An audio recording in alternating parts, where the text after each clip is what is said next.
Pour moi, une entreprise, c'est pas une vache à lait, c'est pas, juste un gros portefeuille.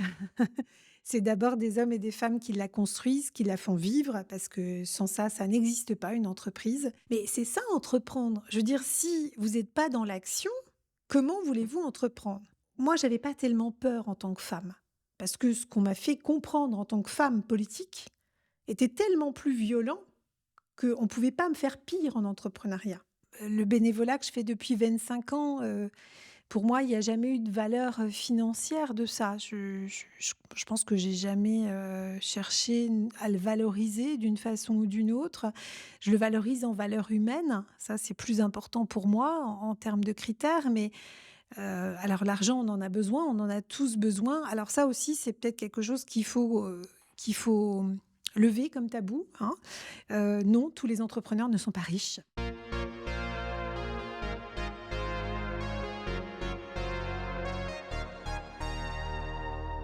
Bonjour à toutes et à tous et bienvenue sur Crisis, le podcast de la résilience et du dépassement de soi qui va à la rencontre d'hommes et de femmes au profil inspirant. Souvent connoté négativement, le mot crise trouve son origine du grec crisis qui étymologiquement possédait quatre sens principaux: distinguer, choisir, séparer et décider. Je suis Clément Soki, entrepreneur et créateur de contenu. En 2023, j'ai réalisé une première expédition sportive de 1200 km à vélo où j'ai traversé les déserts espagnols, dont le plus grand d'Europe. Avec ce projet, j'ai pris conscience qu'un simple échange peut entraîner d'énormes changements. Pour chaque épisode, découvre le parcours exceptionnel et les enseignements à travers leur réussite, mais aussi leur remise en question et leurs échecs de ces invités qui ont choisi de sortir des sentiers battus pour se sentir vivants et vivre une vie différente en accord avec leurs passions et leurs rêves.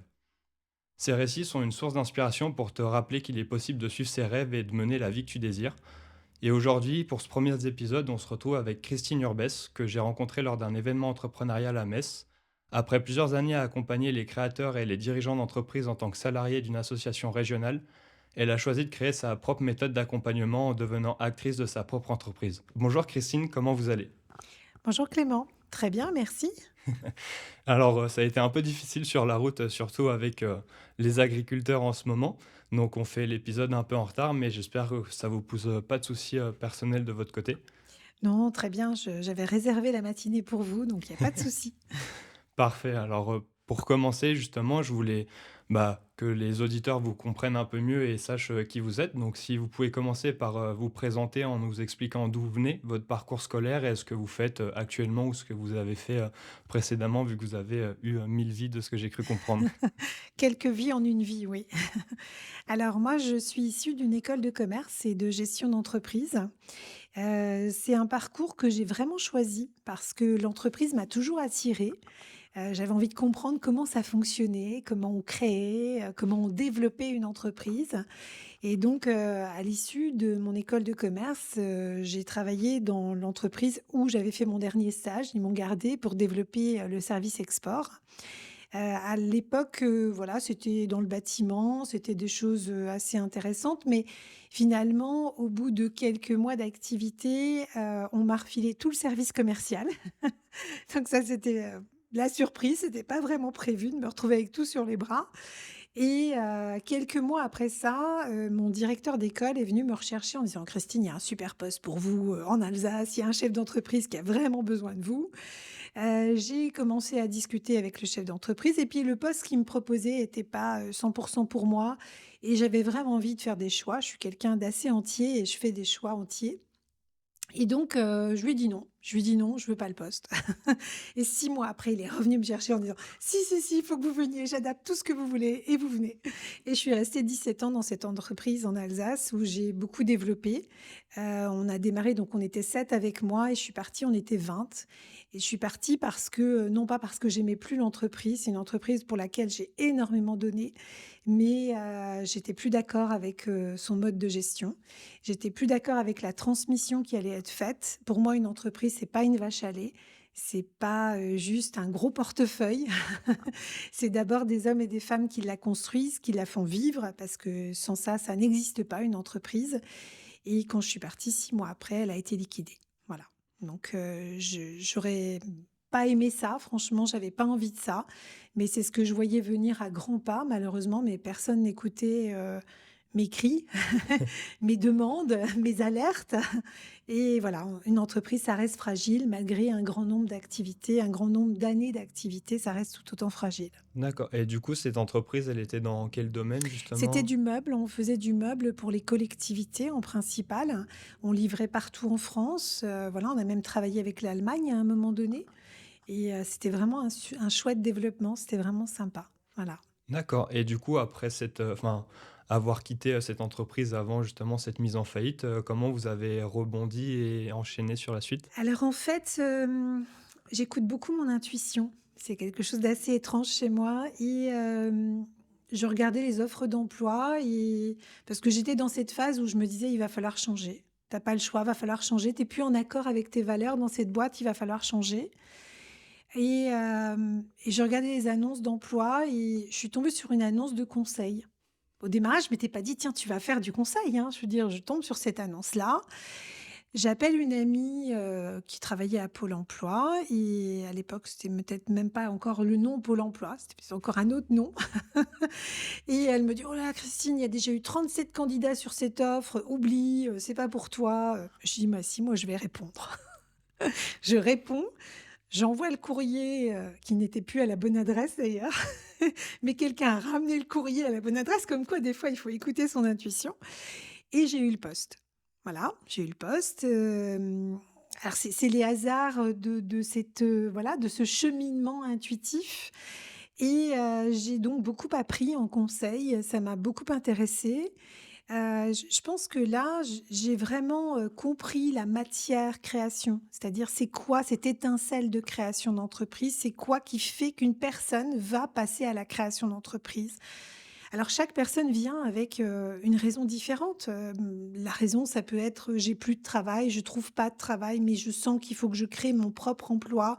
Ça peut être, j'ai vraiment envie de changer. C'est beaucoup de personnes aussi qui ont connu des moments difficiles dans leur vie et qui passent le cap de la création pour, se réaliser, hein. Voilà, il y a aussi cet aspect personnel et là, j'ai rencontré pendant, 8 ans d'accompagnement vraiment des personnes, formidables, voilà, on fait beaucoup d'accueil, hein. Tout le monde ne va pas à la création, mais on fait beaucoup d'accueil, beaucoup de rencontres humaines et ça m'a énormément plu. En fait, c'est cet échange humain, autour des projets qui m'a beaucoup plu, hein. Ça répond à mes valeurs, ça répond à ma personnalité aussi d'échange et je crois qu'on se construit aussi dans ces échanges-là. On apprend des autres et on donne aux autres aussi. Voilà, donc ça a été un parcours, super et puis pareil, au bout de 8 ans, il y a quelque chose qui répondait plus à mon besoin. C'était trop mécanique. C'était pas assez personnel et donc je me suis dit: «Va faire autre chose. Va faire autre chose» et je suis partie en financement, pendant 1 an pour une plateforme initiative en disant de toute façon à mes contacts: «Voilà, moi je suis là pour, une période, mais je resterai pas». Je savais que je restais pas et au bout de quelques mois, je l'ai dit, j'ai dit: «Je ne resterai pas». Et à partir de septembre, en gros, ils savaient que j'allais partir, donc voilà, je suis rentrée en janvier. En septembre, je savais que je En partais. septembre de quelle année du Alors coup l'année pour, du covid. d'accord. Super, l'année, donc ça aussi, il a fallu beaucoup d'adaptation, mais en même temps, finalement, la création d'entreprise, elle s'est jamais arrêtée pendant cette année-là. Ça a été une année vraiment grand boom sur la création, quoi. C'était assez extraordinaire. C'est-à-dire que les gens avaient pris ce temps de réflexion, ce temps de pause, du confinement un peu obligatoire finalement pour tout le monde et ça a permis vraiment de faire des poussées, extraordinaires sur les projets, quoi, en disant: «Maintenant, c'est le moment», quoi. Et ça a été une année vraiment très forte et les 2 années qui ont suivi autour de la création d'entreprise ont été très fortes. Parce que les gens se sont posés quelque part, hein. Ils ont recherché ce qui les animait, vraiment ce qu'ils avaient envie de faire. Et là, ça a été, vraiment un moment aussi pour moi de réflexion, de dire: «Ben, maintenant ça y est, voilà» et à l'intérieur, je savais, à l'intérieur de moi, je savais que c'était le moment, qu'il fallait que j'y aille, plus une amie qui m'a mis un petit coup de pied aux fesses comme ça en disant: «Bon allez, hop, on y va maintenant». Elle m'a dit: «Il y a des dossiers pour toi, faut y aller» et puis, bah, le 25 janvier, donc mon activité a officiellement démarré, 25 janvier 2021, avec, l'émergence de Créafabula. Je dis bien l'émergence parce que c'est pas parce qu'on a un numéro de SIRET, c'est pas parce qu'on a un extrait KBIS que l'entreprise, elle est là réellement, hein. C'est l'activité qui va faire l'entreprise et puis après c'est parti comme ça. Voilà. Et du coup, là, aujourd'hui, on se retrouve dans l'atelier de Créa Fabula, justement, pour faire cette superbe interview. Et donc, Créa Fabula, pour rentrer un peu plus dans les détails, qu'est-ce que c'est et qu'est-ce que ça fait concrètement, justement? Alors, Créa Fabula, c'est plusieurs choses en une. En fait, j'accueille aussi bien des personnes qui ont, un projet, une question, une envie, mais qu'ils ont besoin d'exprimer finalement, sans savoir ce que ça va faire après, finalement, hein. C'est vraiment cet aspect découverte. Je pense qu'il y a beaucoup de partage d'énergie dans ce qu'on fait dans la création d'entreprise et que, j'ai écrit Créa Fabula. Pourquoi Fabula? C'est histoire de créateur. Parce que chacun arrive avec, son histoire, ses expériences, son vécu, comme j'ai pu moi arriver dans mon entreprise avec tout ça, hein. Et je crois que c'est ça en fait qui est intéressant, il y a à la fois cet aspect, émergence, idée, envie et puis il y a d'autres personnes qui sont déjà plus loin. C'est-à-dire qu'elles arrivent avec des morceaux de puzzle qui s'assemblent pas tout à fait, il manque des pièces ou bien on va arrondir un peu des pièces pour que ça rentre et là on va retravailler le projet pour que on ait quelque chose qui soit créateur. Dans le sens où pour moi, encore une fois, une entreprise, c'est d'abord du développement d'activité. C'est pas un numéro de SIRET. Ça, tout le monde peut en avoir un. Et on le sait, c'est tellement facile aujourd'hui. Vous allez sur l'INPI, vous créez votre micro, et 2 jours après, vous recevez votre numéro de SIRET et c'est fini. Mais qu'est-ce que vous allez en faire de ce numéro? C'est pas ça une entreprise. Une entreprise, c'est qu'est-ce qu'on va donner de soi déjà pour la développer? Qu'est-ce qu'on va accepter de changer? Qu'est-ce qui va faire qu'on va développer notre activité? Finalement, c'est une rencontre avec un écosystème, c'est une rencontre avec ce qui va faire, quelque chose d'énergie, hein. Ça ressemble un peu au noyau de l'atome là, hein, et puis tous ces électrons qui tournent autour et ben, c'est ce qui fait que la matière, elle existe. Et ben, l'entreprise, c'est pareil. Il faut qu'il y ait cette énergie vitale au milieu et ça, c'est le créateur. Si le créateur ne donne pas cette énergie à son projet, il se passera rien autour. Voilà. Et ça, c'est important. Déjà, une fois qu'ils ont compris ça, qu'il faut qu'ils se mettent en action, c'est pour ça que Créa Fabula, le slogan, c'est devenez acteur votre entreprise. Hein, c'est pas rien de devenir acteur. C'est pas passif. L'accompagnement mécanique, c'est passif. Si je vous reçois et je vous dis voilà, création d'une entreprise, ça va être comme ça, comme ça, comme ça, comme ça va être totalement passif. Vous allez prendre des notes, puis qu'est-ce qu'on en fait de tout ça? Rien. Ça ne bougera pas. Ça n'évoluera pas. Et ça ne peut venir que de vous en tant que créateur. Après, il y a aussi tout ce qui est question de dirigeants, c'est-à-dire que moi je reçois énormément d'entrepreneurs qui se posent beaucoup de questions. C'est-à-dire qu'on les a maintenus dans une forme d'illettrisme entrepreneurial quelque part, où ils se sont maintenus dans cet illettrisme entrepreneurial. Ils ont démarré leur activité par la matière activité, c'est-à-dire je suis entrepreneur du bâtiment, je suis commerçant, je suis ceci, je suis cela. Et puis très vite, dans le développement de l'activité, il y a des choses qui vont arriver, qui vont bloquer l'entreprise, qui vont empêcher l'entreprise d'avancer. Et ça relève de la compétence entrepreneuriale. C'est-à-dire quoi? C'est cette matière nouvelle finalement à apprendre. C'est quoi mon entreprise? Ça fonctionne comment à l'intérieur du moteur, hein? C'est un peu, voilà, je vous livre une super bagnole, là, elle est toute neuve, magnifique, mais il n'y a pas de notice, débrouillez-vous, hein. C'est tout électronique, mais débrouillez-vous. Eh ben, l'entreprise, c'est pareil. Si on ne comprend pas son fonctionnement substantiel, c'est-à-dire qu'est-ce qui fait que l'entreprise se développe, qu'est-ce qui fait qu'elle a de la trésorerie, qu'est-ce qui fait qu'elle avance, est-ce qu'elle communique bien, cette entreprise, est-ce qu'elle va vers les bons clients, est-ce qu'elle chiffre bien? Toutes ces questions-là, les entrepreneurs, au démarrage, ils ne se les sont pas forcément posées. Par contre, elles vont arriver à un moment du développement, automatiquement. Et là, c'est une rencontre un peu différente parce que on est aussi de pair à pair, hein. Et ça, je trouve que c'est hyper important, y compris dans la création d'entreprise, que ce soit un entrepreneur ou une entrepreneuse qui accompagne les créateurs. C'est-à-dire, moi, j'ai poussé la porte. Je sais ce que ça fait de pousser cette porte-là. Je suis pas assise dans mon siège de salarié. Je suis pas en train de dire aux autres, allez-y, et puis moi, quoi que je fasse comme boulot, de toute façon, à la fin du mois, mon salaire, il tombe. Un entrepreneur, sa rémunération, elle dépendra totalement de son activité et de son interaction avec son écosystème. S'il n'est pas bon, il n'est pas bon. Et là, le revenu, il dépend bien de ça. Et toute cette action-là va générer le revenu.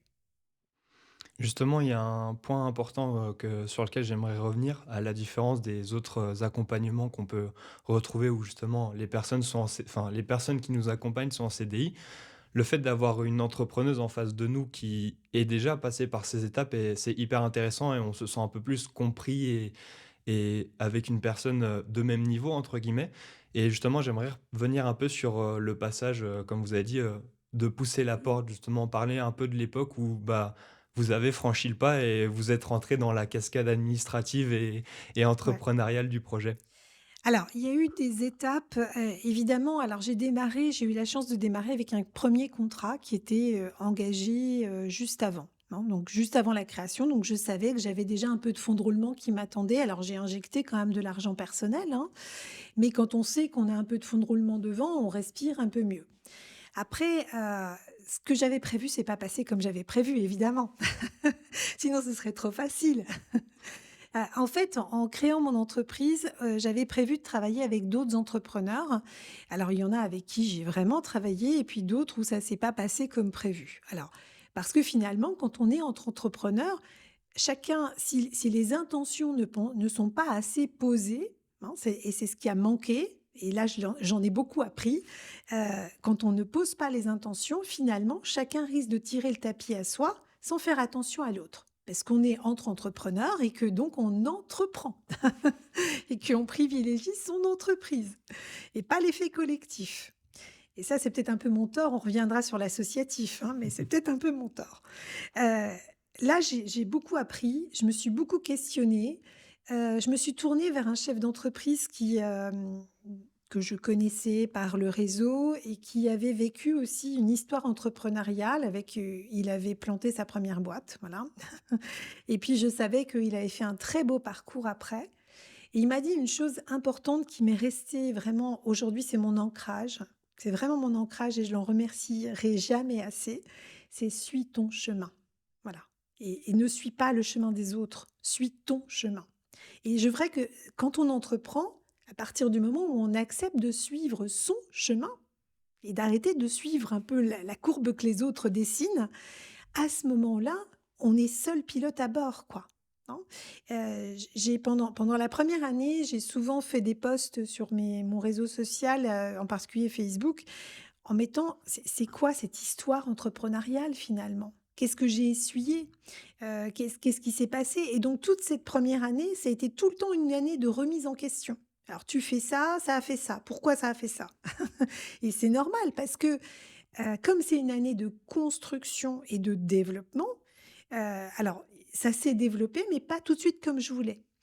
Par exemple, j'ai été mal orientée. J'ai voulu faire le Datadoc parce que je suis organisme de formation. Or, le Datadoc, il servait plus à rien. J'aurais mieux fait de faire Calliope tout de suite. Donc j'ai attendu. Calliope, je l'ai eu qu'en octobre. Donc voilà, donc mon année, elle a été cheminée aussi par, cette obligation administrative qui est très lourde, hein, et voilà, et quand on a passé l'audit, on dit: «Ouf, ouf, ça y est, ça c'est fait». Et en fait, là, on devient vraiment autonome dans ce qu'on fait en formation, c'est-à-dire qu'on peut aller, chercher d'autres clients, hein, grâce au Calliope. Alors, c'était devenu obligatoire seulement, début 2022, hein, il y avait une date, limite, mais il fallait absolument que ce soit mis en place. Il faut déjà comprendre ce que c'est, qu'est-ce qu'ils attendent, dans quel ordre on fait ça. Enfin, c'est une paperasse, monstrueuse, mais voilà, une fois que c'est fait, on dit: «Ça y est, l'étape là, elle est passée, passons au suivant et là, allons dans le développement à 100. Ça, c'était la première année et puis, comme, le CPF, hein, moi, j'avais accès au compte personnel de formation des créateurs, ce qui était très, très bien, pour eux, en tout cas, et puis pour moi, parce que c'est une sécurité de paiement, des parcours. Et ben, comme ça marchait trop bien, en juin 22, ils ont coupé le robinet du CPF pour environ 8 000 organismes de formation, dont tous ceux qui étaient sur la création d'entreprise, à peu près tout le monde. Et là, je me suis re-questionnée. Je peux vous dire qu'en tant qu'entrepreneur, on passe des nuits blanches. Mais des nuits blanches, quand je dis des nuits blanches, c'est le cerveau qui s'arrête pas, quoi. Qui se dit: «Mais pourquoi toi? Pourquoi ça t'arrive là? Comment tu vas contrer ça? Comment tu vas répondre à ça? Comment tu vas trouver des solutions?» Y compris pour mes créateurs, parce que finalement, je pensais pas qu'à moi dans cette histoire-là. Je me disais: «Mais toutes ces personnes qui ont besoin d'être accompagnées, qui n'ont pas forcément le budget parce qu'elles savent pas ce que va donner leur accompagnement. On sait pas si on a une entreprise au bout du chemin. Ou bien autre chose, parce qu'on a aussi des personnes qui, dans leur écosystème, vont rencontrer un employeur, hein. Ça m'arrive régulièrement. Et donc là, toutes ces questions se sont posées à moi, et m'ont bousculée, m'ont vraiment bousculée. Et puis j'ai laissé passer un peu l'été parce que je prenais ce local ici. En plus, je m'étais engagée sur le local. Enfin, tout se bousculait en même temps et ça m'a obligée à repenser les choses, à refaire autrement. Et c'est ça, je pense, l'entreprise, la substance de l'entreprise, c'est ne jamais s'attacher à une régularité. Ça n'existe pas en fait. C'est, un peu les montagnes russes, mais avec en plus un bandeau sur les yeux, quoi. Je veux dire, on voit pas toujours la montagne arriver, hein, ni la chute, ni la montée, ni elle nous tombe dessus, c'est comme ça. Et donc j'ai fait avec, j'ai trouvé des solutions et j'ai continué à avancer. Voilà, j'ai fait autrement. J'ai fait autrement, mais je pense que là, on apprend énormément en tant qu'entrepreneur en se prenant des claques, quoi. Parce que si on les prend pas, on peut pas apprendre. Justement, c'est la raison principale pour laquelle je voulais faire, ce podcast parce que quand on écoute, les autres, médias en général, on avec les profils, qui des personnes qui sont invitées, on va de succès en succès. On a l'impression que c'est une autoroute et que Mmh. tout va bien, mais quand on échange justement un peu plus, en intime avec des personnes comme vous ou à des événements, comme celui auquel on s'est rencontrés, on se rend compte que le succès, il est signifi il est il y en a tellement peu comparé au nombre d'échecs qu'on enchaîne et justement, c'est un chemin qu'il faut, bah, déjà appréhender et savoir que ça va arriver parce que je pense que quand on se lance là-dedans sans se dire, qu'on va faire autant de nuits blanches sur une année, voire Mmh. même sur une semaine, ça peut être, difficile et justement, je voulais, bah, savoir si vous aviez des conseils ou des astuces, des trucs qui vous ont aidé à, bah, «sauter d'échec en échec» entre guillemets et à, bah, réussir à quand même vous reposer un peu sur ces nuits blanches? Alors, je pense déjà que ce qu'il faut accepter, c'est que, dans ce chemin parcouru, on ne sera plus les mêmes. Voilà, ça c'est important. Il y a déjà cet aspect-là qui est important, c'est-à-dire qu'au moment où on rentre dans l'entrepreneuriat, où on pousse cette porte, voilà, on y arrive, on est là, on est tel qu'on est avec nos expériences, nos compétences. Le tout, c'est de savoir faire le tri de ce qu'on va mettre au service de notre projet et puis, on a, forcément, une checklist, importante, hein. Je dis toujours: «C'est pas parce que je prends un livre de recettes de chef que ce qui va sortir de mon four, hein, ça va ressembler à la recette du chef, hein». Je veux dire, j'ai pris les mêmes ingrédients, j'ai mis le même temps de cuisson et pourtant ça ressemble pas du tout, hein. Je veux dire, bon, et bah, une entreprise, c'est un peu ça, hein. Je peux prendre 2 personnes avec le projet, similaire et puis, ce qui sortira sera pas du tout le même. Parce que c'est justement parce qu'on évolue, parce qu'on est particulier, on est nous-mêmes finalement avec, tout ce qu'on emmène et ça, on va évoluer. Il y a quelque chose qui va se passer aussi et je pense que si on n'accepte pas ça au démarrage, et ben, on va pas faire évoluer notre entreprise. Parce qu'on va rester sur qui on est. Mais on va évoluer en même temps que l'entreprise, on va évoluer en même temps que les situations. J'étais quelqu'un qui détestait l'insécurité. C'était insupportable pour moi l'insécurité. Fallait que demain ressemble à aujourd'hui, quoi, en gros. Bah là, soit je l'acceptais, soit j'arrêtais. Voilà, peut-être qu'en juin 2022, si j'avais pas accepté ça, j'arrêtais l'entreprise. C'était une vraie question. Il était temps à ce moment-là encore d'arrêter. Et l'insécurité fait partie de notre vie au quotidien. Alors d'autant plus que quand on démarre une entreprise, la plupart des personnes bénéficient de leurs droits à leur France Travail, on va dire France Travail. Moi, j'ai eu la chance d'avoir 24 mois de droits parce que j'ai démarré juste au démarrage de mes droits et ça, mais c'est en France, c'est un amortisseur de création d'entreprise extraordinaire. Simplement, il faut pas être passif pendant cette période-là. Si on attend doucement, que les droits y coulent en disant: «Oh chouette, en gros, c'est bien, tous les mois ça tombe», c'est sûr que c'est pas ce qu'on attend. Il faut au contraire être d'autant plus actif et d'autant plus dans le développement dans cette période-là. Et après, par contre, quand le robinet s'arrête à Pôle emploi, on se dit, enfin à France Travail, moi c'était Pôle emploi encore à l'époque, on se dit, ouf, là, attention, t'es au bord du plongeon, t'as juste une toute petite bouée de sécurité et il y a un grand vide en dessous de toi. On y va, c'est parti. Et mais en même temps, voilà, on s'y attend, on le sait, ça va arriver. Donc il y a un moment où on va faire le plongeon. Alors c'est le grand moment d'insécurité. Franchement, c'est le grand moment d'insécurité et c'est là qu'on accepte d'évoluer ou bien, ben, faut passer à autre chose, faut revenir au salariat, quoi, hein. Ça veut dire qu'on n'était pas mûr pour l'entrepreneuriat à ce moment-là. Et cette insécurité justement, comment vous l'appréhendez maintenant ou comment vous la gérez si elle est toujours là? Alors de temps en temps, hein, il y a encore des petits pouf, des petits pics d'insécurité qui arrivent. Mais parce que j'ai développé mon activité, je vois un peu plus devant. Et comme je continue à développer, je vois devant. Par exemple, cette année, je mets en place les bilans de compétences. Alors, c'est pas forcément moi qui vais les faire, mais ça va être une carte supplémentaire de Créa Fabula. Je vais travailler avec une psychanalyste qui en fait déjà. Moi, j'en ferai un peu, mais c'est pas ma matière. Ce que je vais développer, par contre, qui est très intéressant, et je le commence à le faire avec les entrepreneurs, c'est la partie compétences entrepreneuriales. C'est-à-dire continuer à creuser ce côté-là pour être sûr que les gens soient à l'aise avec leur développement de compétences dans l'entrepreneuriat. Ça, je pense que c'est important. Et pourquoi je développe les bilans de compétences? Parce que des fois, je reçois des personnes, je me dis, mais c'est pas une création d'entreprise qu'il vous faut. Allez travailler votre bilan de compétences et puis on verra si à l'issue du bilan de compétences, c'est bien une création d'entreprise qui ressort. Parce que finalement, la plupart du temps, les gens, ils repartent en salariat, hein. Ils ont des solutions à l'issue du bilan de compétences. C'est juste que ils s'étaient lancés dans ce projet d'entrepreneuriat par défaut, parce qu'ils n'arrivaient plus à identifier ce qu'ils pouvaient faire. Donc, le bilan de compétences, pour moi, c'est quelque chose de très utile et ça évite aussi à des personnes de perdre du temps dans un parcours d'entrepreneuriat où finalement, ils vont quand même découvrir que c'est pas pour eux. C'est un peu dommage de faire ça et de perdre du temps et peut-être des droits, et cetera. Et donc, là, le retour à l'emploi peut être, tout à fait satisfaisant, non? Il y a pas de parcours unique. C'est pas parce qu'on se dit, «Tiens, je vais là et j'aurai une solution». Créa Fabula, ce sera aussi un ensemble de solutions, du coup avec les bilans de compétences. Et justement, c'est quelque chose que, bah, vous avez bien fait de préciser et que je veux mettre en avant, même si avec, le podcast, l'idée, c'est d'aller à la rencontre de parcours entre guillemets «exceptionnels», que ça soit des entrepreneurs, des sportifs ou des artistes ou tout autre projet. Le C'est pas pour autant qu'il faut se lancer dans cette voie et moi, ce que je veux mettre en avant et que je veux que les personnes qui nous écoutent, prennent conscience, c'est que la seule chose que je veux pas que les gens fassent, c'est choisir cette vie par défaut, que ça soit l'entrepreneuriat ou le salariat, parce que l'un comme l'autre peut correspondre à certaines personnes et inversement ne pas Mmh. correspondre à d'autres.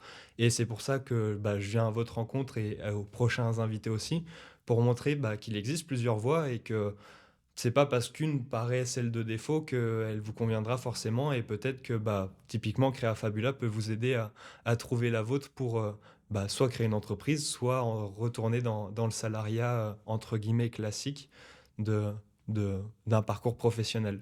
Mmh. Oui, parce il y a plusieurs éléments dans l'accompagnement qui font qu'on va aussi utiliser quelques méthodes dites de coaching. J'aime pas ce mot-là, hein, mais je pense qu'à partir du moment où les gens savent définir leurs objectifs, c'est quoi mon objectif principal, mon grand objectif? Et puis après, bon, il y a les sous-objectifs derrière, mais ça leur permet aussi de savoir vers quoi ils veulent vraiment avancer. Il faut pas effectivement qu'une entreprise se fasse par défaut. C'est un échec d'avance, sincèrement. Et quand déjà on ne sait pas trop où on en est professionnellement, si en plus on vit cet échec-là, ça va pas permettre de construire quelque chose d'utile, quoi, hein. Et ça, j'ai pas envie. Moi, ça m'arrive de dire à des personnes: «Non, je ne vous accompagnerai pas». Voilà, je suis libre de le faire, je suis entrepreneur. Moi, je ne suis pas un organisme, d'utilité publique. Donc je peux leur dire: «Non, je ne vous accompagnerai pas parce que», alors j'explique, parce que l'entreprise peut vous mettre en danger. Par exemple, quelqu'un qui a des graves ennuis de santé, aller entreprendre, je suis désolée, c'est pas le moment, quoi, hein. Il y a quelque chose qui ne correspond pas au parcours à ce moment-là.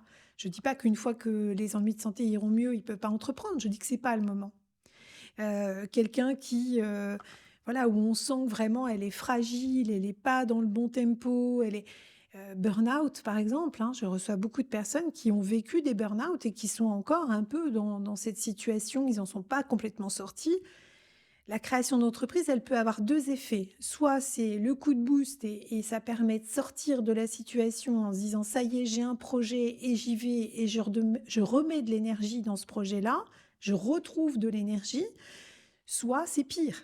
Et là, à ce moment-là, on va les retrouver au 36e dessous parce qu'ils n'arrivent pas à développer, non? Et ça, je veux pas, moi, que les personnes se mettent en danger dans l'entrepreneuriat. Ce serait vraiment pas notre rôle d'accompagner dans cette situation-là, quoi. Il y a un truc, important et qu'on en a parlé rapidement tout à l'heure avec, le fait, que chaque entrepreneur tire sa propre couette au détriment des autres justement Mmh. et vous avez évoqué, le milieu associatif. C'est quelque chose que je trouve hyper important et intéressant et qui peut aussi être une autre voie pour, «certains entrepreneurs» entre Mmh. guillemets. Est-ce que, vous pouvez nous en parler dire un peu plus justement? Alors moi, j'ai un parcours, associatif, c'est pour ça que je dis que j'ai plusieurs vies en une vie. Ça fait 25 ans que je fais de l'associatif. Mon fils a 28 ans bientôt. Il non, il a eu 28 ans, pardon, je dis des bêtises. Et en fait, quand il est rentré à l'école maternelle, tout de suite, je suis rentrée dans la sauce de l'école parce que je trouvais ça bien d'avoir voilà, de faire un peu d'argent avec l'association pour que les enfants aient des activités un peu différentes. Et c'était important pour moi de m'investir là-dessus et puis, je me suis pris au jeu, donc tout de suite j'ai été secrétaire de l'association et puis voilà, je suis tout le cursus de mes enfants, je l'ai fait, dans l'association. Entre-temps, ils ont intégré une école de cirque, où la situation on a un conseil d'administration, un bureau qui était démissionnaire, enfin un truc, qui était un peu catastrophique. Avec des amis qui étaient là, on dit: «Allez, on y va, on reprend le truc», et c'était parti et donc j'ai fait 5 ans, dans cette association. Hem, alors je me suis retrouvée employeur du coup, hein, voilà, on se retrouve avec tout le paquet, tout le bébé sur les bras et 5 salariés et bon, alors que je travaillais à côté, hein, je veux dire c'est pas un emploi, hein, c'est quand même du bénévolat, quoi qu'il en soit et ça m'a plu, l'engagement m'a plu et puis après, pour d'autres raisons, j'ai quitté l'association et je me suis retrouvée donc administratrice de l'association Célia où je suis maintenant présidente. Alors Célia, c'est une grosse machine, hein, c'est une grosse association de protection de l'enfance. On a 75 salariés, on a une maison d'enfants, on a, différents services auprès des plus précaires. Voilà, donc c'est déjà, une association assez importante. Moi, j'ai administré depuis 2015, mais j'ai pris la présidence que depuis septembre 2022 parce que c'est aussi un domaine dans lequel il faut beaucoup apprendre. On a beaucoup de réglementaires, on a, beaucoup de contraintes, et puis on ne devient pas président d'une association de cette taille-là comme ça en claquant dans les doigts ou alors ce serait dangereux pour l'association, hein. Il faut vraiment comprendre la mécanique d'un bout à l'autre et y compris la mécanique financière qui est pas simple, hein, parce qu'on parle de prix de journée, de voilà, de calculs savants, avec le département, voilà, bon. Mais c'est très intéressant parce que, finalement le domaine associatif, voilà, je suis bénévole quoi. Je veux dire, j'ai pas, je suis pas qualifiée, j'ai pas ces diplômes de CAFDES ou de CAFERUIS qu'on demande aux directeurs de ces établissements-là et pourtant j'en ai la responsabilité et voilà, on nous donne des responsabilités hyper importantes dans l'association. Alors que ce soit une association de parents d'élèves, qui gère un budget, certes raisonnable, puis après une association, qui gère déjà des budgets un peu plus importants avec des salariés, voilà. À chaque fois, en associatif, les responsabilités peuvent être un cran au-dessus. Alors, c'est des responsabilités qui me faisaient pas peur parce que je les avais déjà en entreprise quelque part. Mais je veux dire par là que c'est vraiment un domaine où on peut, se révéler en tant que personne. Parce que finalement, ce qu'on va vivre dans son entreprise, ce qu'on va vivre dans son entrepreneuriat, on peut très bien le vivre dans l'associatif. Avec autant d'enjeux, hein, je veux dire, parce que ce qu'on porte aussi, c'est d'abord quand on rentre dans une association, on porte nos valeurs. Et souvent, enfin, ça devrait être le cas en tout cas, si on adhère à une association, c'est parce qu'on partage les valeurs de l'association. Sinon, faut pas y aller, quoi. Je veux dire, si moi je partageais pas les valeurs de la protection de l'enfance et des plus fragiles, jamais j'aurais pris la présidence. Hein. Je veux dire, si on était là à dire, bah tant pis pour eux, c'est des pauvres gens, mais tant pis pour eux, non, c'est pas ça. C'est humainement, je suis un être humain et je n'ai pas envie que les autres vivent autrement que leur vie d'humain avec tout ce qu'on doit respecter, quoi. Hein. Qu'on soit un enfant, un adulte ou plus âgé, peu importe. Hein. Et ça, je pense que pour moi, c'est d'abord ça l'associatif. C'est d'abord le partage de valeurs et cette défense de nos valeurs. Et ces valeurs-là, je suis désolée, moi je les emmène avec moi dans mon entreprise. Je ne peux pas m'en séparer. C'est moi. Ça ressemble et c'est moi. Et c'est pas dissociable. Ou alors je vais tout de suite consulter le psy et on va poser tout ça dans le canapé. Mais je pense que ça, c'est important. On ne construit pas une entreprise sans en connaître les valeurs. C'est central, hein. De même, du coup, pour une association, on ne la rejoint pas sans connaître les valeurs. Et justement, comme vous le disiez, vous faites les 2 en même temps, en parallèle, donc le Mmh. milieu associatif et l'entrepreneuriat. Comment est-ce qu'on arrive à concilier et à gérer les 2, sachant que c'est 2 très gros projets qui prennent beaucoup de temps, dans une journée et dans une vie? Alors, moi, j'ai la chance d'avoir, une équipe de direction à l'association qui tient la route. Ça, c'est déjà important. Donc ce qui fait qu'on échange, c'est rare qu'une journée passe sans qu'on ait un échange, voilà et puis il y a toujours des temps. Par exemple, demain, j'ai un CSE, donc alors cet après-midi, j'ai une réunion, demain, j'ai un CSE. Donc je vais être présente dans l'association déjà au moins 2 fois cette semaine, hein. Après, bon, on me dit: «Tiens, il y a un document à signer», ben, je passe et puis voilà. Mais moi, mon agenda a toujours été comme ça, je cloisonne. C'est-à-dire que quand je suis dans la sauce, je suis dans la sauce. Quand je suis dans l'entreprise, je suis dans l'entreprise. J'organise mon agenda, je sais que l'association, c'est à peu près l'équivalent d'une journée par semaine. Donc voilà, que ce soit par demi-journée ou par, la journée complète, il y a un temps associatif dans la semaine. Après, j'ai d'autres associations aussi où je suis trésorière, administratrice, enfin, et cetera. Mais après, c'est sur des temps personnels, ça. C'est pas forcément, ça vient pas grignoter l'entreprise. Ça fait partie de moi, ça. Donc, ça fait partie de mon agenda. Alors après, je suis quelqu'un de, ma base, elle est persévérante. Et ma phase principale, elle est travaillomane. Ce qui veut dire que si je n'ai pas d'activité, je suis pas bien. Donc voilà, l'agenda rempli, c'est ça aussi. J'ai l'impression que c'est un point commun enfin, qui revient souvent avec les entrepreneurs ou même les sportifs, le fait de devoir être en action ou en mouvement tout le temps au risque de pas trouver de sens ou de se laisser «dépérir» entre guillemets. Mais c'est ça entreprendre. Je veux dire, si vous n'êtes pas dans l'action, comment voulez-vous entreprendre? Alors tous ceux qui ont parlé de ça, tous ceux qui ont créé à une époque, qui avaient un numéro de SIRET et qui pensaient qu'on allait sonner à leur porte, mais ça n'existe pas ça. Je veux dire, il faut être dans l'action.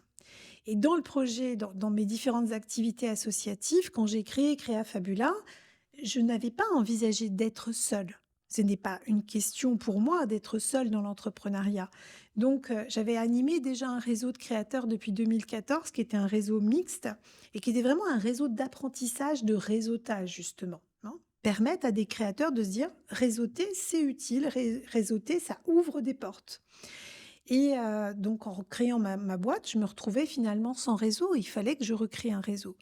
Donc j'ai retrouvé un réseau qui me convenait parfaitement, qui est Femmes des Territoires.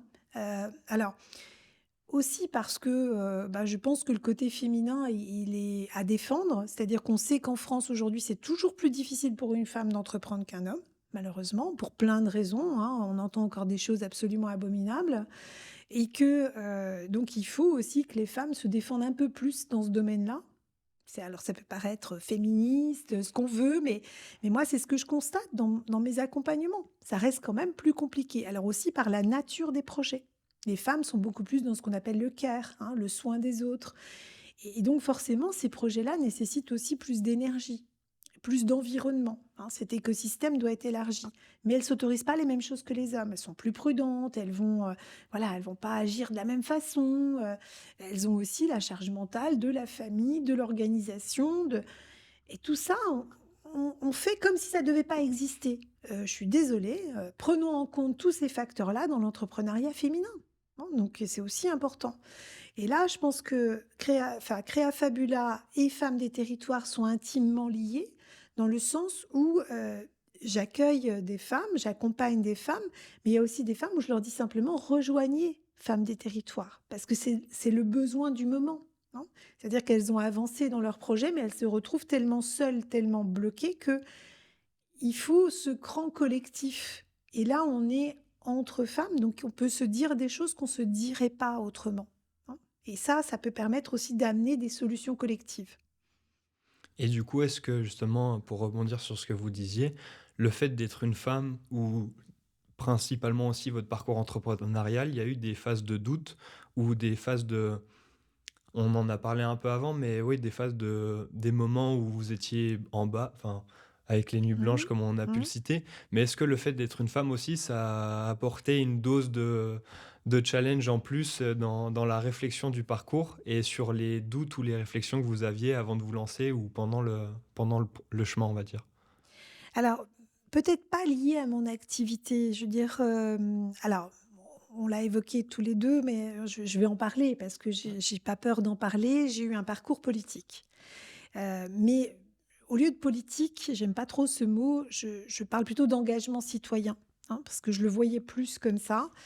Et donc, ce que j'ai vécu dans ce monde-là de la politique, a été tellement violent que ce que je peux vivre aujourd'hui dans l'entrepreneuriat, c'est le monde des bisounours à côté, hein. Voilà, pour vous dire l'échelle. Bon, c'est donc moi, j'avais pas tellement peur en tant que femme, parce que ce qu'on m'a fait comprendre en tant que femme politique était tellement plus violent qu'on ne pouvait pas me faire pire en entrepreneuriat, hein. Quand vous avez des gens, des élus qui vous disent: «Mais comment vous allez faire au mois de janvier quand il y aura tous les jours la galette là? Ça va être compliqué quand même en tant que femme, hein? Comment vous allez faire la popote et puis le ménage pour votre mari? Hein? C'est compliqué, hein?» Et bah, disons que mon mari est un peu autonome aussi, il est capable de faire à manger, de passer l'aspirateur, il y a pas de problème, voilà. Mais pour ces hommes-là, au niveau où ils sont, c'est un peu bas de plafond, ils peuvent pas le comprendre. Mais bon, c'est comme ça, hein. Donc ce que j'ai vécu, moi, dans la politique, ne pouvait pas être plus violent en entrepreneuriat. On se blinde, hein, dans ce monde-là, hein. Je me doute. Voilà. Heu, donc ça me faisait pas peur ça. Ça m'inquiétait pas. Voilà. Et du coup, est-ce que ce parcours entre guillemets «politique» vous a permis d'avoir des clés ou des astuces que justement vous pouvez, partager, au sein de Créafabula ou des femmes que vous aidez, ou que vous accompagnez à entreprendre, Ouais. C'est certain. Alors, c'est certain pour une chose simple, c'est, entreprendre, c'est aussi accepter de parler de soi. Parce qu'on ne peut pas entreprendre sans, heu, personnaliser son entreprise, sans personnaliser ses relations. Alors on peut dire: «Oui, l'entreprise, c'est une personne et cetera». Non, c'est d'abord un être humain, encore une fois, derrière l'entreprise et si j'arrive pas à identifier la personne, ça va être difficile de créer des relations, hein, et ça, c'est important que il y ait une personnification de l'entreprise. C'est d'abord un homme, une femme qui crée. Donc cette entreprise, elle a d'abord cette image-là. Et ce qu'on véhicule est important, on doit être impeccable. Je suis en plein dans les accords Toltec, mais que ta parole soit impeccable en entrepreneuriat, hein. On va pas critiquer le concurrent, on va pas cracher du venin sur Père Paul Jacques. Si on fait ça, il faut pas entreprendre. C'est pas correct, hein. Et la parole impeccable, elle est importante. C'est pareil, on peut recevoir des messages négatifs, ce n'est pas personnel, hein. Donc tout ça, ça doit aussi faire en sorte que l'entrepreneur se protège dans cet environnement-là qui peut être des fois un peu âpre, parce que tout le monde n'est pas d'égale valeur, hein, dans sa relation aux autres. Heu, je pense que là, il faut déjà qu'elles apprennent à communiquer. Ça, c'est hyper important, ne pas avoir peur de parler de son projet, ne pas avoir peur d'aller vers les autres. C'est pour ça que je les bouscule un peu dans leur démarche. On a fait des vidéos, on organise des manifestations. Là, on va organiser une super journée au mois de mars. On va faire une bibliothèque humaine. Vous Qu'est-ce que connaissez c'est du coup une bibliothèque humaine pour, Alors, le principe de la bibliothèque humaine, donc elles vont se mettre dans la Boussole, qui est la médiathèque à Saint-Dié, qu'on est une très belle médiathèque. Et puis, ben, on va accueillir des porteurs de projets ou des porteuses de projets. Et elles vont dire, ben voilà, moi j'ai un projet dans tel domaine. Bon, ben, vous allez aller écouter l'histoire de telle personne à tel endroit. Et en fait, c'est la personne va raconter son histoire entrepreneuriale. Alors, on va pas revenir à la naissance, hein, mais on va raconter l'histoire entrepreneuriale et ça va permettre d'engager un dialogue. C'est ça la bibliothèque humaine. C'est d'abord partir de l'histoire de quelqu'un pour dire: «Ah ouais, cette personne, elle a fait ça, ça, ça, elle a traversé ça, mais je pourrais peut-être le faire quand même». Voilà. pour aider, inspirer et motiver les Ouais, gens à ouais, trouver leur voie, ce qui est ouais, exactement la ligne de ces c'est ça. épisodes Ouais. et ce pourquoi j'ai lancé ce podcast. Donc le 22 mars, on fera la bibliothèque humaine. Donc le 22 mars, 2024 pour, ceux que ça Ouais. intéresse. Je Il y a peut-être un lien que je peux remettre en description ou pour, Alors, on n'a encore pas les communiqués, mais ce sera à la Boussole à Saint-Dié l'après-midi. d'accord, pas de souci. De toute façon, dans la description, je mettrai vos Ouais, coordonnées, celles que vous d'accord. Ils peuvent voulez revenir vers et les Créafabula, ouais, liens ouais. de Ouais, Créafabula. Donc si jamais il y a des questions ou que ça vous intéresse, vous pourrez, rentrer en contact directement avec Christine. On a parlé des 4 accords Toltec et il y a une phrase, que j'ai eue lors d'un échange avec Christophe Schmitt où il m'a dit, mmh, «Entreprendre, c'est d'abord s'entreprendre». ouais, Et c'est une phrase qui m'a marqué et que je ouais, trouve intéressante et mmh. que je remarque aussi dans les échanges qu'on a eus, où pour vous, l'entrepreneuriat, c'est aussi, enfin, c'est un développement personnel en soi. Le parcours, de l'entrepreneur est un développement personnel en soi. Et justement, j'aimerais qu'on en parle un peu parce que c'est quelque chose qui m'anime et qui vous anime aussi, Mmh. de ce que je vois. Et donc, je vous laisse la parole là-dessus. Alors, Christophe Schmitt, quand j'ai découvert son livre, heu, ça a révélé quelque chose chez moi. Je me suis dit: «Ah, alors ce que tu fais, c'est pas complètement à côté de la plaque». Parce que en fait, encore une fois, il y a des choses que je fais par intuition. C'est-à-dire que je sens qu'il faut aller vers là et que c'est suivre son chemin, voilà. Et c'est pour ça que je suis sortie de l'accompagnement mécanique. C'est pour repartir de la base, c'est-à-dire de la personne. Et toute la première partie, donc j'ai écrit un livret d'entrepreneuriat et toute la première partie du livret, c'est ça, c'est la personne. On parlera des statuts après, on parlera du prévisionnel après, mais mettez déjà au service de votre entreprise, mettez-vous au service de votre entreprise. Et en fait, c'est exactement ça ce qu'il dit Christophe Schmitt, c'est s'entreprendre, cette clé pour s'entreprendre. Une fois qu'on a compris ça, on peut avancer. Voilà, on peut comprendre quelle est la démarche entrepreneuriale. Après, alors moi, il y a des choses que je fais aussi, hein. J'appuie sur certains points un peu plus que d'autres. Par exemple, je demande aux personnes de m'écrire ce qui les motive, ce qui les freine. Et je ne vais pas travailler sur ce qui les motive. C'est super, ça les motive, tant mieux. Je vais travailler sur ce qui les freine. Je vais leur demander de m'expliquer. Et souvent, ça devient pour eux, ah oui, ah ben en fait, oui, ok, d'accord. Alors j'ai peur de, voilà, j'ai peur de ça ou de, enfin, une émotion, je suis émotive. Ok, alors on va décortiquer. Dans quelle situation vous êtes émotive? Et qu'est-ce qui vous rend émotive? Et puis alors là, après, on va commencer à comprendre et elle va prendre conscience, la personne, que oui, bon, ok, ça peut se dépasser, quoi. Mais il va falloir que je travaille là-dessus. Mais ça peut se dépasser. C'est pareil sur, les peurs, le mot peur. La peur, c'est quelque chose d'irrationnel, je ne peux pas la toucher, c'est pas une table, c'est pas un ordinateur, c'est dans ma tête la peur. C'est dans mon cœur, c'est dans mon ventre là, c'est dans mon plexus là. Heu, Pourquoi elle vient là cette peur? Pourquoi elle D'où elle vient? Est-ce que c'est quelque chose qu'on m'a inculqué depuis tout petit, hein? Fais attention à l'électricité, fais attention à ça. Et bah, non, c'est peut-être juste quelque chose d'irrationnel que je me suis ancrée moi-même. Parce qu'une situation m'a amenée à avoir peur. Mais c'est pas parce que je vais pousser la porte de l'entrepreneuriat que cette peur, elle doit être là. Hein. Faut que je l'enlève, faut que j'arrive à la dépasser, cette peur. Et ça, une fois juste qu'on a travaillé sur quelques cases rouges comme ça, ils vont se rendre compte que, ah ouais, ok, on peut gagner en confiance. Ok, on peut avancer. Et c'est des fois bête, mais là, j'ai une créatrice qui est arrivée chez moi l'autre fois en mode désespoir. Elle me dit, j'ai fait ça, j'ai fait ça, j'ai fait ça. Donc, elle a fait plein de parcours différents. Elle me dit, j'avais votre numéro et votre nom de téléphone, enfin, votre numéro de téléphone et votre nom depuis le début. Et je ne l'ai pas fait et je le regrette. Mais je dis non, ce que vous avez fait, tout ce que vous avez fait avant, c'est que vous deviez le faire. Point. No problème. Elle me dit: «Ouais, mais j'arrive pas, je sais pas, j'ai passé une nuit blanche avant de venir vous voir», alors 10 000 questions dans la tête, hein, un brouillard de questions. Et puis on a commencé et là, elle m'a dit: «Il faut que vous m'accompagniez, je crée mon entreprise, c'est parti». On a immatriculé. Elle a fait un premier devis qui va sans doute devenir une commande et ça y est, en fait, qu'est-ce qu'elle avait besoin? Elle avait besoin de se sentir en confiance. C'est juste ça, parce qu'elle avait toutes les capacités pour faire, hein. Je veux dire, la rétrospective des compétences, elle était là. C'est juste qu'elle avait besoin d'avoir quelqu'un qui lui dise: «Vas-y, tu peux y aller là, c'est bon. Ça c'est vert, ça c'est vert, ça c'est vert, ça c'est vert» et c'est parti. Voilà.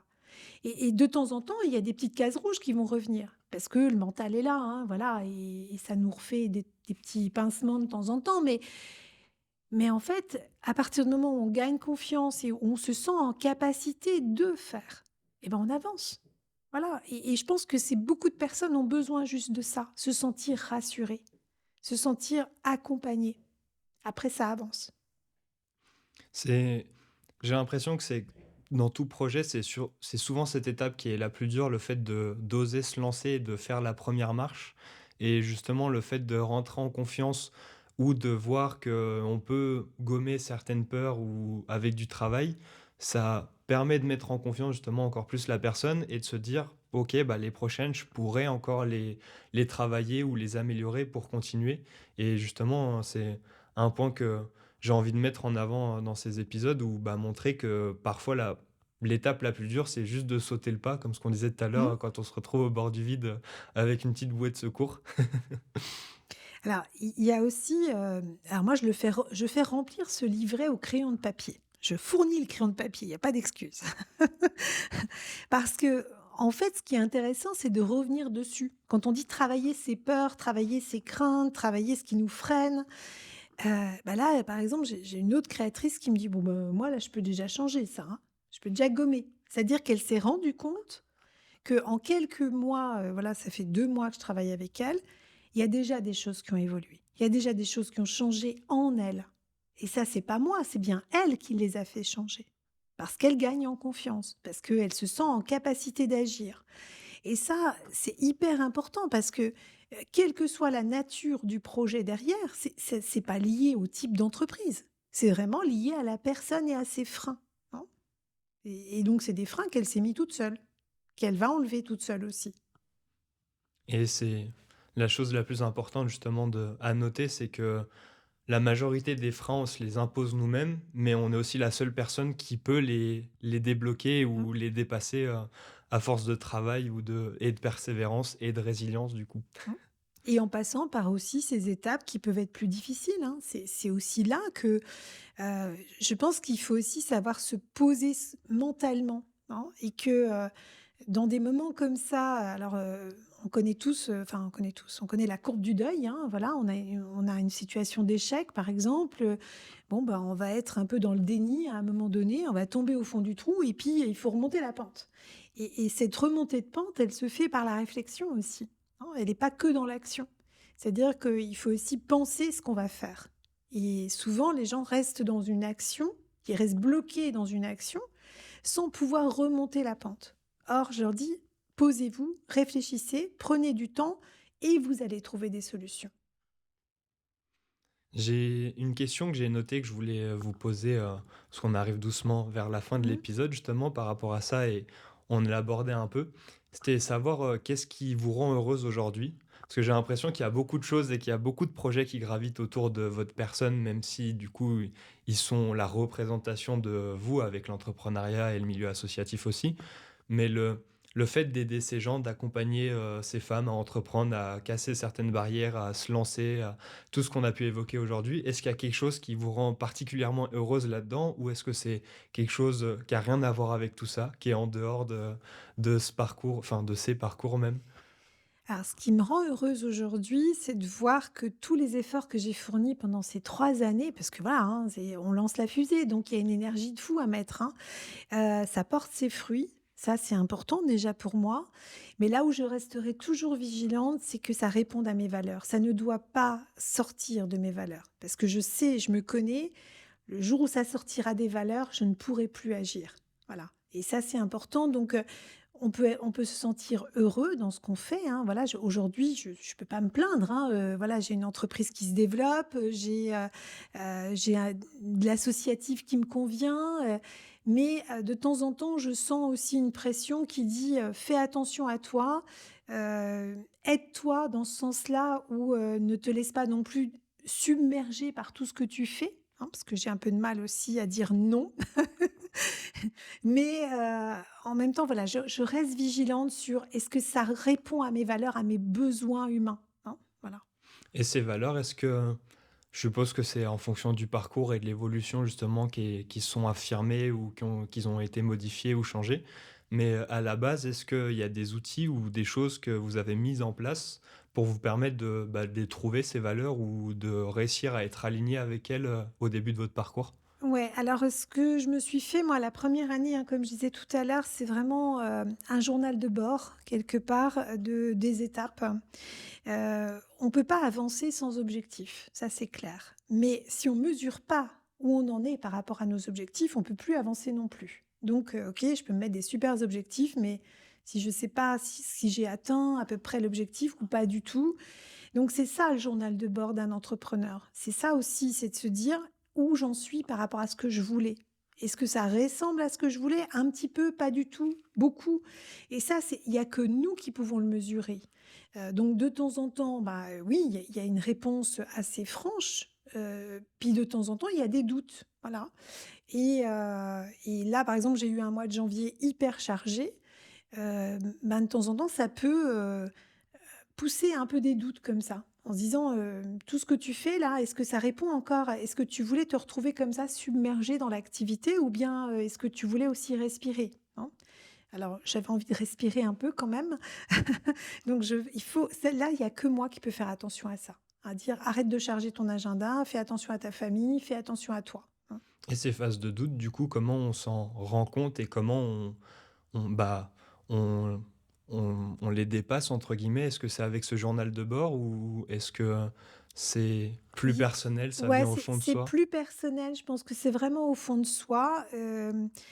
Il faut écouter, ce qu'on ressent. Il y a aussi le corps, hein, qui peut dire, «Hé stop là, tu sens la douleur là? C'est parce que tu es tendu, parce que, tu fais pas assez attention, parce que tu te poses pas, parce que ta tête elle travaille tout le temps», et ça, il faut aussi être vigilant. C'est à il y a que la personne qui peut être vigilante à ces petits appels là, hein. Qu'est-ce qui se passe à l'intérieur quand, on n'arrive plus bien à dormir, quand, voilà, tout ça c'est, égale stress, attention, danger quoi, hein.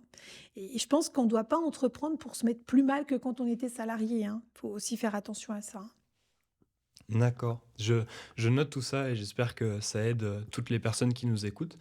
J'ai une autre question, vu qu'on a pas vous venez de parler un peu de l'entourage, tout ça, qui vient d'un ami, donc j'ai fait un épisode de Mmh. test, en brouillon, avec lui pour voir, ce que ça donnait et j'ai envie d'imposer, ce principe dans tous les épisodes où l'invité d'avant écrit une question pour l'invité suivant et il m'a écrit une question que je vous pose du coup aujourd'hui.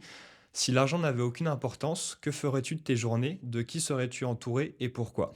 Donc, on peut remercier, Nico qui a écrit cette question et Alors la question, bah, du coup, je ferai beaucoup d'associatifs, je ferai encore plus d'associatifs.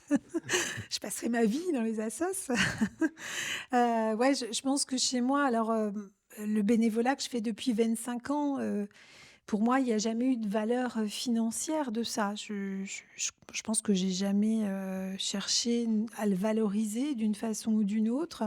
Je le valorise en valeur humaine, ça c'est plus important pour moi en termes de critères, mais alors l'argent, on en a besoin, on en a tous besoin. Alors ça aussi, c'est peut-être quelque chose qu'il faut lever comme tabou, hein.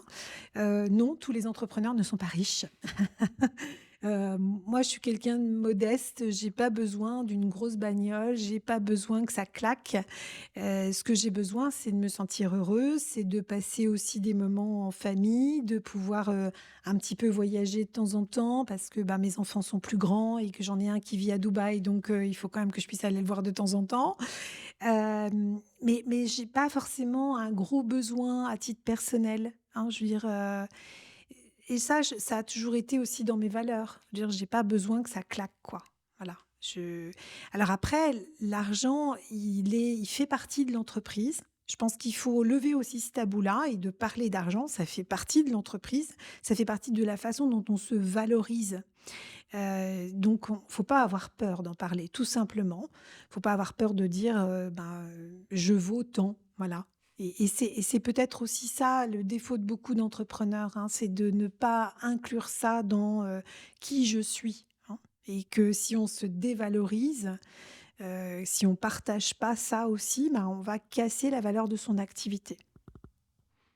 merci pour cette réponse et c'est pour ça que j'avais apprécié faire l'épisode avec Nico parce qu'il a souvent des questions dans ce style et j'aime bien cette question parce qu'elle permet aussi de voir, la personne si elle est entre guillemets «alignée avec ses valeurs» ou Mmh. si elle est plus alignée avec sa vision à long terme et dans la réponse que vous avez donnée et même tout au long de cet échange, on se rend compte que, bah, hormis le fait de l'argent justement qui est nécessaire à la survie, le reste est déjà là et est déjà entièrement présent, donc c'est hyper intéressant et inspirant d'avoir cet échange avec vous. J'ai quelques autres questions là qui sont un peu plus, pour aider les gens ou nous aider à mieux vous comprendre et la première c'était, est-ce qu'il y a une citation pardon ou une phrase qui vous inspire ou qui vous aide à continuer d'avancer, à entreprendre, à aider, autant de gens dans le milieu associatif ou Alors, j'en dirais une qui en ce moment m'inspire beaucoup, c'est un accord, qu'on a cité, hein, mais que ta parole soit impeccable parce que, tout ce qu'on peut dire a une influence, forcément. Et on a tous reçu des paroles, qui ont pu nous toucher à un moment donné, positivement ou négativement, hein, d'ailleurs. Et je pense que ça, c'est le plus important. Il faut faire attention à ça. On travaille entre êtres humains. Il y a quelque chose que je dis à mes équipes, chez Célia, je leur dis: «Toute pensée est vibratoire». Il y a pas besoin de la dire. pour la ressentir. Et que ça, c'est hyper important et il faut être vigilant aussi sur nos modes de pensée. Si on arrive et qu'on est scrogneugneux, par exemple, et ben, forcément, l'environnement va le sentir et ça va mal se passer. Je pense qu'il faut partager une énergie positive et notre parole en fait partie. Et justement, pour enchaîner sur une autre question qui est avec cette citation en parlant de donner des pensées et des pensées positives, quel est le conseil que vous auriez aimé avoir, mais que vous n'avez jamais eu, que ça soit au moment de vous lancer, pendant votre parcours, que ça soit scolaire ou au début du salariat ou même au début du milieu associatif ou même par la suite? Alors, moi, j'ai été éduquée dans le soi parfaite, ce qui est pas très évident à transcender après, hein. Je veux dire, parce que, on est parfait à l'école, on est parfait dans ses parcours, on rentre dans une entreprise, on doit rester parfait, et je pense que de temps en temps, d'être un peu rebelle, voilà, ça c'est un bon conseil, soyez rebelle. Parfait, merci pour ce conseil. Et du coup, pour finir avec cette citation, et on a déjà parlé des quatre accords Toltec, pardon, du livre de Christophe Schmitt qui était 7 clés Mmh. pour s'entreprendre. Mais est-ce que vous avez d'autres recommandations pour les gens qui nous écoutent? Alors, je dis recommandations au sens large parce que ça peut être un livre, un film, une musique, peu importe. Ouais, Mais alors, tout ce qui peut permettre de mieux se connaître, de mieux se comprendre, de mieux se définir, et d'être plus ouvert aussi vers les autres. Ça, je pense que tout ça, ça doit faire, qui on devient, hein, et que cette période d'ouverture à soi, parce que c'est vraiment une ouverture à soi, elle est très importante. Alors chacun y trouvera sa voie. Hem, alors ça peut être aussi, de prendre des temps, tout simplement dans la nature, des temps de réflexion, des temps où on va poser, on va arrêter d'être dans le faire, on va être dans la pensée, dans la vision. Quelle vision j'ai de ce que je veux? Parce que c'est souvent ça qui manque et là, il y a pas forcément besoin de beaucoup de choses que de penser et avoir ces temps-là de réflexion, c'est essentiel pour parcourir l'entrepreneuriat, hein. Ce chemin parcouru, il viendra de là aussi. donc avoir des phases d'introspection et Ouais, pour comprendre d'où on vient et oui. où on est pour mieux savoir où on veut aller. Merci beaucoup Christine. J'ai deux trois petites dernières questions et il y en a une, c'était quelle est la question que vous détestez le plus qu'on vous pose? Et si vous voulez y répondre ou pas du tout justement. Alors, comment ça va ton activité? Je suppose qu'on y répondra qu'on n'y répondra pas et du coup, à l'inverse, quelle est la question que vous auriez aimé qu'on vous pose aujourd'hui et que malheureusement j'ai pas fait, pour le moment? Alors, une phrase qu'on oublie un peu de dire aux entrepreneurs, c'est: «Comment allez-vous, vous?» Et vous, du coup, comment allez-vous, aujourd'hui, en ce moment? Plutôt bien. Et bah, merci beaucoup pour ce temps d'échange et ces précieux conseils. Et pour finir, sur ce point, une dernière question. Est-ce que pour vous, c'est un épisode réussi? Oui, à cette étape, oui. On verra les prochains scénarios, mais Et bah, merci beaucoup pour votre temps, Christine et à bientôt. merci. Merci à tous ceux qui nous ont écoutés en intégralité. N'oubliez pas que si cet épisode vous a plu, pensez à le noter 5 étoiles sur vos plateformes d'écoute et de partage et ça permet de donner de la visibilité aux invités et au podcast. À bientôt.